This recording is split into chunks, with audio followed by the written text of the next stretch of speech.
I'm in the cemetery this morning, and I just had a couple thoughts.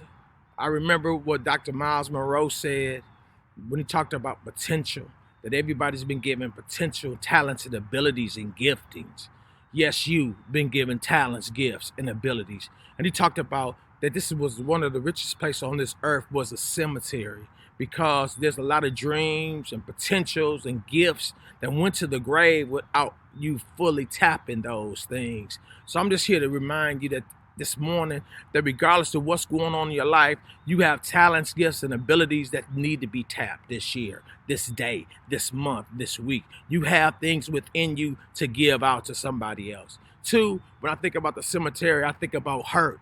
I think about people being at their lowest points. I think about loss. But in the midst of loss, God promised that he will work those things together for your good. And he promised that, you know what, the best, your next days, your next move is going to be your best move. So I'm just here to encourage you. And he promised that he will work all things together for your good. There's light at the end of the tunnel. He promised that he'll be there for you in the midst of what you're going through. And you know what?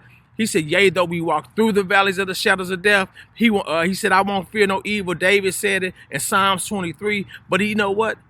He said he was going through it. He wasn't going to stay here. He wasn't going to get stuck here.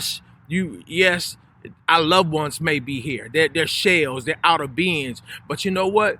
We're not going to get stuck here. We're not going to stay here because there's yet things for us to do, yet people for us to touch, yet potential to tap, yet for opportunities to make and dreams to fulfill. So I challenge you today. We're not going to stay here. We're going to move forward, and we're going to remember, we're not going to take anything that should be given out to the grave with us.